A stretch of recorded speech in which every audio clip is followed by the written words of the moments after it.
Well, welcome to this talk, and delighted to welcome back Dr. Michael Cohen. Thank you for coming back, Dr. Cohen. Great to have you again. Thank you for having me. First time we talked about vitamin D. Next time we talked about family medicine, and this time we want to talk about iron. Now, why is it important for listeners to know about iron? What is it? What are the main messages to get across here? Well, I think firstly, iron is involved in a lot of important functions of the body, and it's worthwhile people understanding a few of them, especially in the context of the current pandemic, and also just in general. It's very important for metabolism. It's important for the transport of oxygen from the time it reaches the blood down into the cellular level. It's involved in the synthesis of DNA, the molecule that is responsible for our genetics and also for cellular production. It's involved in what's called the electron transport chain, which is all about getting energy into cells and the use of energy and energy production. So I think primarily the reason that we should be talking about it today is partly because of the immune role. And without going down into the very detailed specifics about how it actually affects the immune system, I think it's worthwhile bringing it up. There's a large number of people in the world who are deficient of iron. It's estimated worldwide to be around 15 to 20%. This happens for many different reasons. I think it's worth going over the reasons briefly. There's, first of all, as with any mineral or element or nutrient in the body, there are different reasons as to why it can be deficient. One is that the person's not getting it in through their diet, or they're not producing it in some way. The next reason would be that it's not being absorbed into the gut, or it's being malabsorbed, so it may be not getting absorbed. Another reason could be because they're using too much of it, so if you're using more of it than you're actually getting in, then you're going to become deficient. And another broad title is actually loss of the mineral. So for example, if someone had a bleeding ulcer in their stomach, or if a woman was having very heavy periods, they'd be losing a lot of iron. And there is also a substantial difference between men and women. So a man typically stores around 1,000 milligrams of iron, which is a gram. And that in a normal situation is thought to be able to last him for a few years, but that's probably because he's always getting iron and losing iron at the same time. So he's got this kind of steady state going on. Women tend to have around 300 milligrams, so substantially less, and that's probably partly because of the menstrual period. And that also has another interesting twist to it, because it may be that as women lose blood, they're also losing other toxins, and which may be the reason why they tend to live longer and be healthier than men.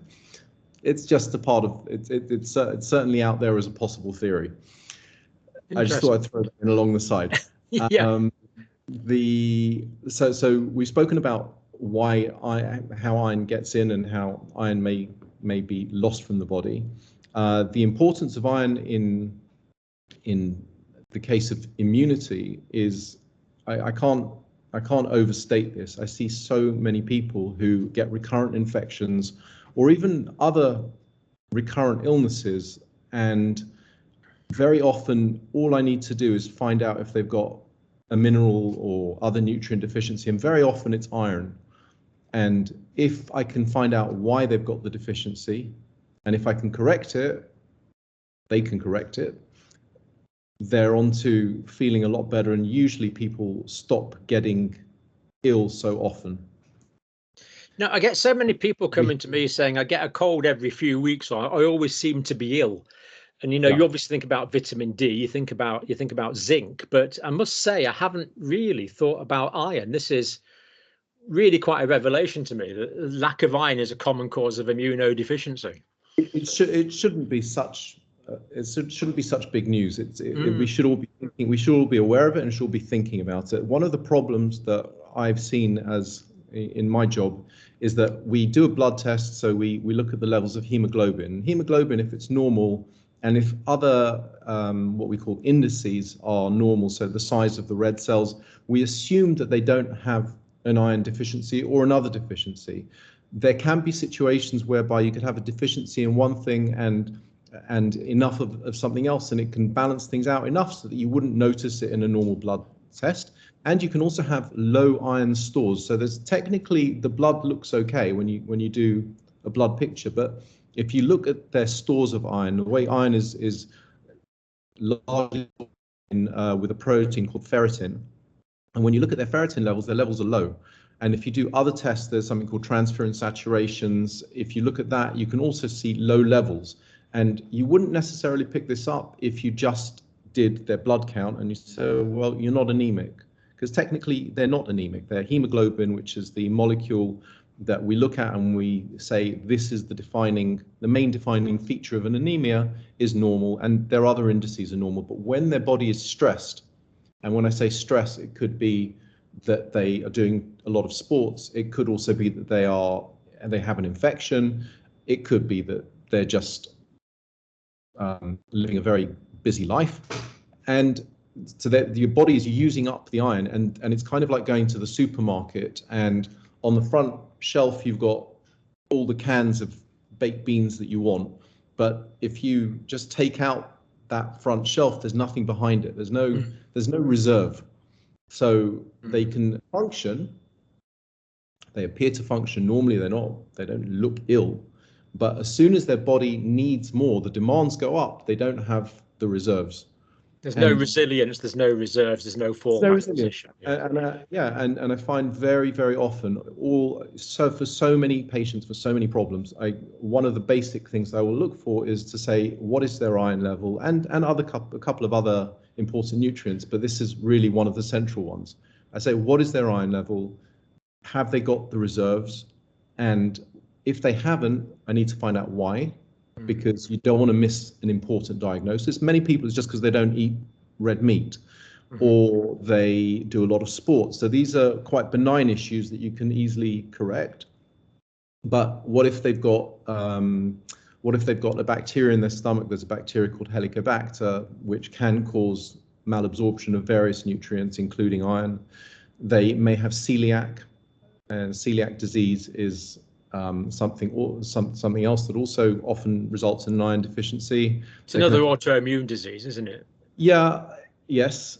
They can also have something like pernicious anemia, which is also autoimmune, which also causes, it's typically thought to cause a lack of B12 absorption, but it often goes with iron if you look through the literature. Is it? Right. And there may be other things. I mean, rarer things in the West would be having a parasitic infection, but someone may just be bleeding from hemorrhoids, or they may have, in a more concerning situation, they may have a cancer in the bowel or something, which is why there is a cancer screening program for people from 50 and above. But those are some of the things that we need to think about as physicians. And then if we've ruled out anything of concern, we also simultaneously need to treat them.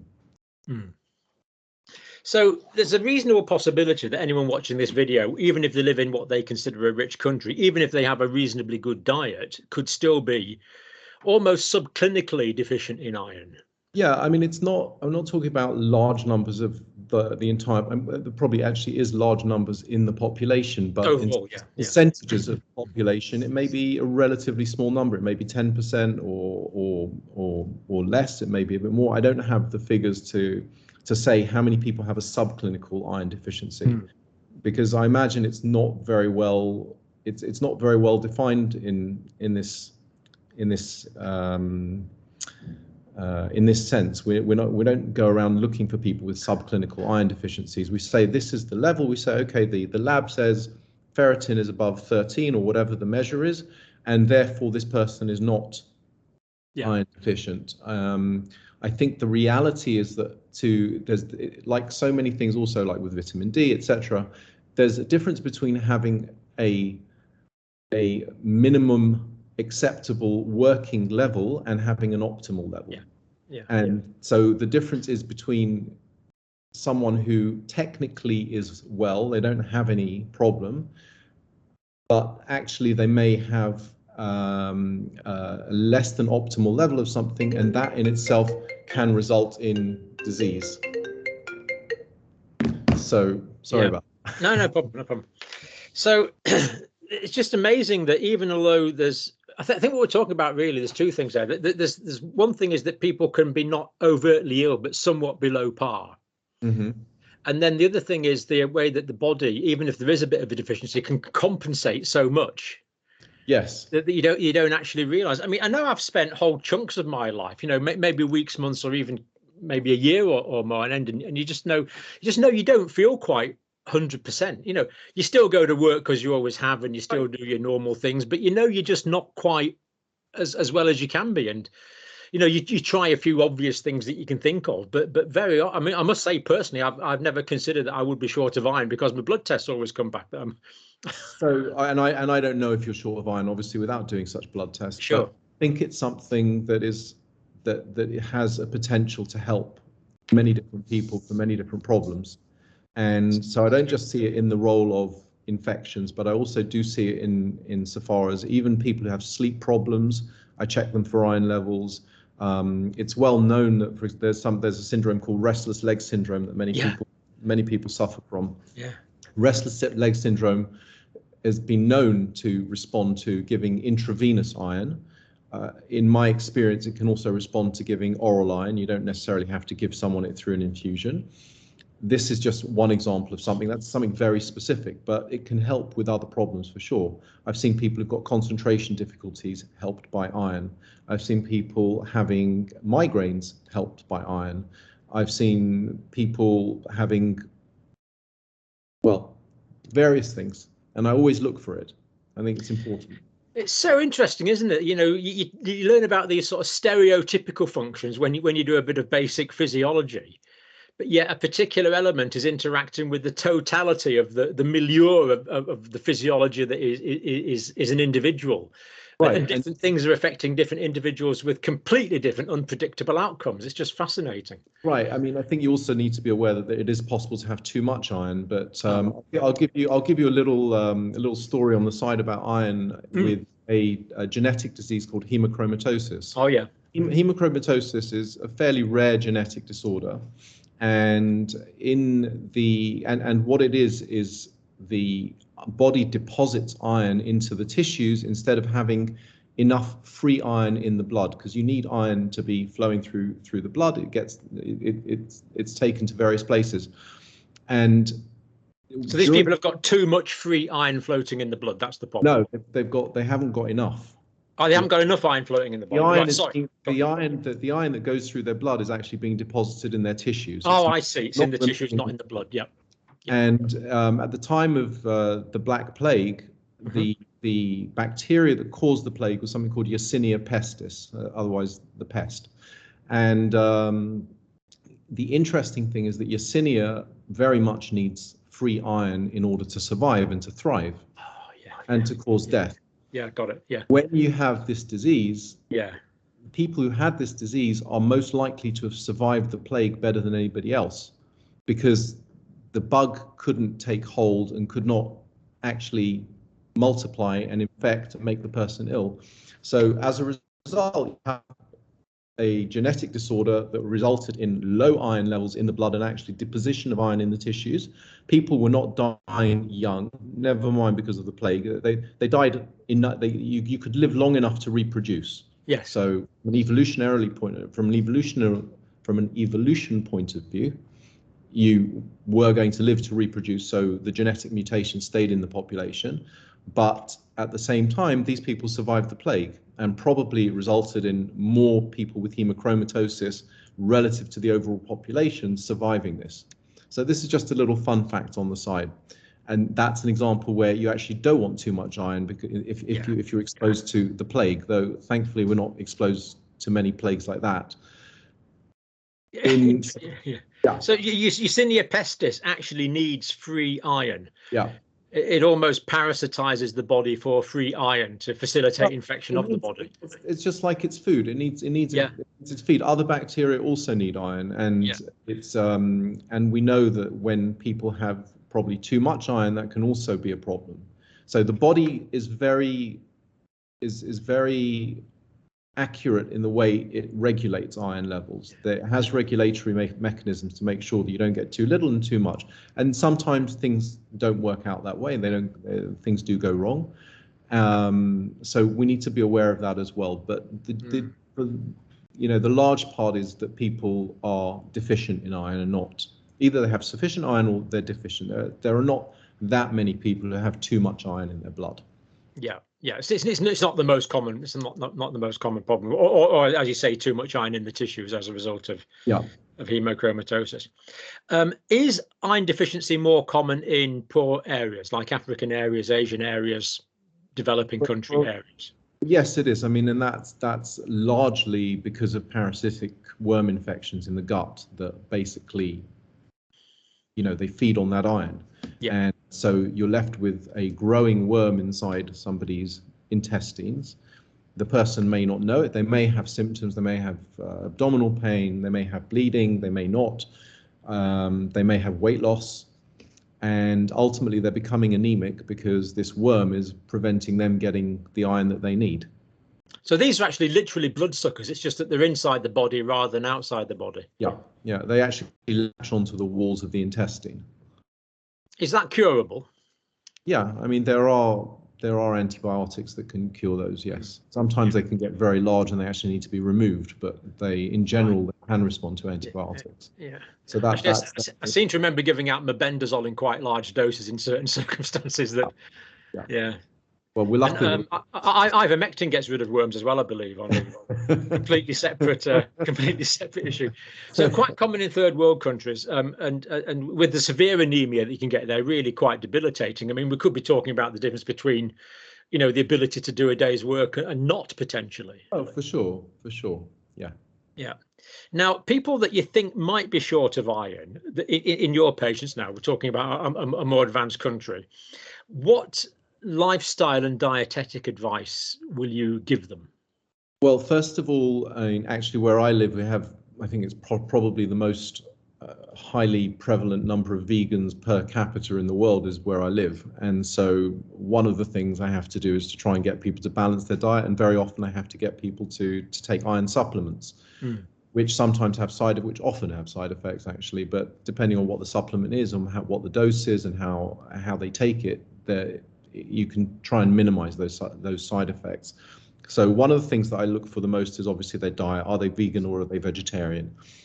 Vegans and vegetarians have the iron that they get is in the form of what's called non-heme iron, and meat eaters get what's called heme iron, and people who eat meat obviously also eat vegetables, so they get both heme and non-heme. And heme is thought to be absorbed far better than non-heme. But it is possible as a vegetarian to have normal iron levels just with a good varied diet with all the right foods, and that could be fortified cereals. It could be eating plenty of beans and legumes. So that there are things that a person can eat to balance, and people often say, oh, well, of course they're iron deficient because they're vegetarian or they're vegan. What I tend to see is actually there are some people who are either vegan or vegetarian who've got perfectly good iron levels, and sometimes I see meat eaters who haven't. And so again, it's about looking for what is the reason that this person is not absorbing or is using too much iron for their intake. So if you treat it, are we talking about what, ferrous sulfate tablets or something? Or there are lots of different types of iron. It comes with ferrous sulfate, ferrous gluconate. Some of the ones that are, one of the ways of improving its absorption is to give it with vitamin C. Oh, yeah. So vitamin C actually improves the absorption of iron. One of the ways I try to tell people, just have it with a slice of orange or something like that, as opposed to drinking orange juice, because orange juice isn't perhaps the best thing for someone. No. And yeah, I mean that's one way of doing it. There's also forms of iron that are sold in liquid sachets, and they are mixed in with vitamin C, and they're a much lower dose of iron per sachet than the tablets. But because they're mixed in with the vitamin C, they seem to be absorbing a smaller amount better than a tablet in larger quantities of iron. Yeah. And how long would someone need to stay on iron supplements for? Well, it all depends on what the cause is. So it's important to address the cause. It's important to make sure that if they're bleeding, that the bleeding is you find other ways. Like, for example, a woman who is having menstrual bleeding every month and they're bleeding too much, there are ways of reducing that bleeding, whether it means them going to see their gynecologist or not, whether they need to be put on the pill, whether they need to be checked to find out they haven't got a bleeding polyp or something like that. And also there's a medication that you can give once a month for a day or two at the time of the period that minimizes the amount of bleeding, called tranexamic acid. Mm-hmm. And by doing that, you're essentially switching off, let's say, the tap. So you're not just, person's not just eating things that contain iron and then losing it through the period so much. And that's also a useful strategy, because a lot of people don't like taking iron. They do get abdominal side effects. They get nausea, they get diarrhea, constipation, abdominal pain. And so if you can find the most gentle way of treating the problem and then maintaining a good iron level, that's usually the best thing to do. Mm-hmm. And in terms of trying to answer your question, how much, and it's so dependent on each and individual person. You need to see that their levels are going up and that they're maintaining them. And of course, when you take iron, that's only going to help the red cells that are being produced that day, isn't it? It's not going to like fill up the red cells that were produced 6 weeks ago or something like that. There's a kind of a longitudinal process to. Well, it gets stored in the liver, it gets stored in the bone marrow, in the spleen, it gets stored in the form of ferritin, which is protein which it's bound to in the blood. So you are maintaining those stores. So it's important to maintain those stores. When those stores are at capacity or not, they're also interacting and resulting in the production of hemoglobin, which is the molecule which carries the oxygen into cells. So it's not necessarily that the iron goes directly into the hemoglobin at that moment. It all depends on the current steady state of the person's body and their metabolism, and are they in a state of what's called catabolism or anabolism? Are they building cells or are they breaking down? We're all doing that all at the same time, but there are times when someone is very ill, for example, when they're much more in a catabolic state, so they're breaking down stuff, and then there are other times when they're well and they may be doing sports and eating well, they may be in an anabolic stage. So these things make a difference as to the use of iron as well. So I think lots of people have been aware. I mean, I was certainly obviously aware of anemia and the types of anemia, but the idea of using iron in metabolism, DNA synthesis, cellular activity, and for production of energy in this electron transport chain thing, which I've never fully understood, but I do know it's to do with the production of energy in the mitochondria of the cells. Yeah. So it's doing all those things. Now, what about childhood? Are children particularly at risk of iron deficiency? They tend to be, certainly even in the first year of life. I think a lot of national guidelines involve including extra iron supplements given to a baby for the first year of life, because you're trying to treat, you're not going to start doing blood tests on lots of children. No. So and children are not eating much by way of meat, and there is enough evidence to make sure that, because we want to avoid maybe a fairly small population of children becoming iron deficient and therefore having complications as a result of that, there are broad recommendations just to treat every child with a safe dose of iron. Yeah. And this is what happens, as far as I know, in a lot of Western countries. It certainly happens where I live. And so iron deficiency is less common probably as a result of that. And clearly, women, due to menstruation, are at a higher risk. What about older people? Is iron absorbed more slowly when you get into your 60s, 70s, 80s? I'm not sure. I don't know. I can say that I do see elderly people with iron deficiencies. I don't know if they are absorbing it more poorly. It's quite possible that they do.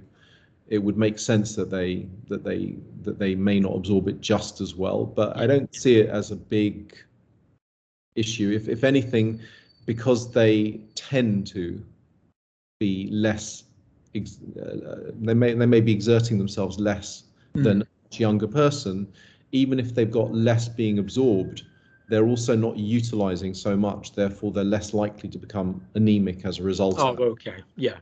There's not the sort of throughput almost, as it were. Yeah. So I've just got a few quick fire questions here. The body can store iron, but relatively small amounts, much smaller amounts than I had thought, actually. So we could run out of iron over a period of months rather than a period of years. You can run out of iron very quickly it depends on what you're doing. If you're a very sporty person, you can drop your iron levels, within the matter of weeks. Right. If you're not getting it in at the same time. Yeah. Because I mean, a lot of people know about hemoglobin, which of course is iron in the blood, but myoglobin is the reason that muscle is red, isn't it? So the muscles are metabolizing and using the iron. The iron quite a lot. Yes. We've talked about the immunity aspect, which was new to me. That's really interesting. What about iron in pregnancy? Is iron deficiency a problem in pregnancy very often? So it is, but we should be staying on top of it. So in general, pregnant women are taking supplements, and they often take which contain some iron in it, some elemental iron.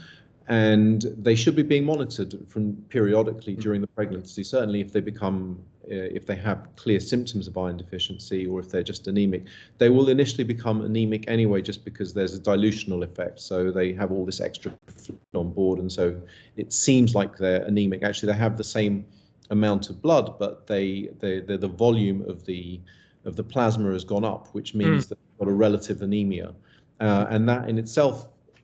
That's part of the adjustment of pregnancy. That's why in the beginning of the pregnancy, women become a bit breathless in the first trimester, the first 12 weeks, and very often that stabilizes itself. But it is important to make sure they've got good nutrition throughout the pregnancy. Because in pregnancy, you actually need a larger volume of blood to perfuse the placenta, presumably. Yes. Yeah. There's like, it's as if there's more of the person, really. Yeah.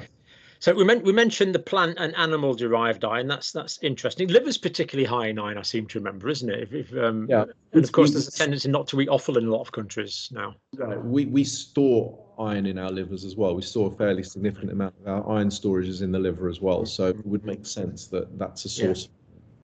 Yeah, and I particularly like the idea of taking some orange with your green vegetables to enhance the absorption of the non-heme iron, which is good.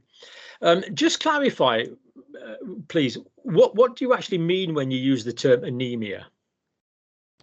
Well, it means that there are certain definitions of what is a normal hemoglobin, and that's based on normal distribution curve in the population, and it's slightly different between men and women. Men have a slightly higher hemoglobin than women do on average, and it also refers to the size and maturity of the cells. So if you have an iron deficiency, you would normally see, first of all, one of the things you see is an increase in the red cell distribution width, which in very simple terms means that normally you have most of the cells are around the same sort of size. And when you have an iron deficiency, because you've got less mature cells and possibly more mature cells, the distribution of that is wider. And so there's a measurement called RDW, which is red cell distribution width. And we can see that when someone's RDW increases, that's one of the signs of a latent anemia, let's say, an anemia that we may not be seeing obvious because they're maintaining normal hemoglobin levels, but they have got other signs in the blood picture that are suggestive of that, of an iron deficiency. If you've got a low average red blood cell size, this is the mean cell volume. This is also one of the signs of an iron deficiency anemia. And there are also other cells that we can see under a microscope called spherocytes, and there are other things that we can see under a microscope that can point towards an iron deficiency. Yeah, amazing. So many things have to be right to get this basic transport of the oxygen from the lungs to the tissues of the body. It's quite amazing that anyone works normally. Really, there's so many things to get right. And on that point, I think I may have had the spherocyte thing wrong. I know there's something called poikilocytes. There are various cells, and I may There's a condition called spherocytosis, isn't there, which is one of the hemolytics. I was getting a little bit confused myself there. I'm not surprised. There's so many different shapes of cells that you can have. Right, clinically, if someone's very iron deficient, not talking about blood tests, they walk into your surgery, what's going to make you think, oh, this person might be very iron deficient? What sort of clinical picture? First of all, very often they come in fatigued. They may have hair loss. They may have brittle nails. They may say that their mood is low. They look pale. If I examine them, they look pale. Their pulse may be racing or maybe higher than what I would expect it to be for that person. Those are the kind of signs that we look for. So it's like pale, sullen look on their face. If we look under the eyes at the conjunctiva or at the palm of the hand, we can see that those areas look less well perfused. So we see less blood vessels there. We see less redness in the blood vessels there. So these are all various signs of an anemia. So that would guide you on to doing some sort of diagnostic test. Yes. Yeah. So I've only got 2 questions left, actually. We've done quite well today. What empowering lifestyle advice can we give to people to promote iron health? I think we've kind of talked about that, really, haven't we? It's the awareness and the diet and the supplements if necessary. And I think also if a person is getting tired, if a person is getting recurrent infections, because this is something I see a lot, people who get recurrent infections, and they always say, oh, I always get ill, and people tend to downplay it. Actually, when you correct it and they stop getting ill, first of all, they stop coming back to see you, which is great. But it's important for their general health and their long-term health. And I'm not talking about flooding them with iron. I'm talking about just making sure they've got good reserves of iron. Yeah. And very often, because these things come on slowly, they've got a fairly insidious onset. You don't realize that you're kind of getting a bit worse and a bit worse and a bit worse. And it's only when the problem is corrected, you think, oh, I feel good again. I feel normal again now. You develop awareness into that. That's also something to say about in terms of mood. So people who just sort of generally feel a little bit off or whatever, and they just assume that it's life and it's tiring and things like this. I saw a chap just today who he's in his early 20s, and he's been my patient for about 10 years, and he's always been a little bit off with these things, and at different times, and he even said to me today, it's like when he actually gets the corrections correct, he feels totally different. He's like, he came this morning bouncing with energy. He says usually it takes him 2 hours to get out of bed, and he said, I wake up now, I get up, and I'm so much more productive. So this is just an example in one particular person, but I can tell you so many stories like that or other versions of that story. So this guy wouldn't have met the textbook sort of definition of anemic. No. But once you restored his normal iron homeostasis, he was just a transformed patient. It's fascinating. Well, you've certainly increased my awareness of iron. I'm going to be thinking about my iron intake quite a lot now, and certainly when people are complaining of constantly feeling unwell and always getting infections, I'm going to say, well, this is an area well worth thinking about, and I'm sure that stimulated thought in many people watching Dr. Cohen. So, once again, for your thoughts on that matter, we are very grateful. We've done vitamin D, we've done iron. I'm sure you'll think of something else, but that's really useful and interesting. So, thank you for your time. Thank you. Take care. You too.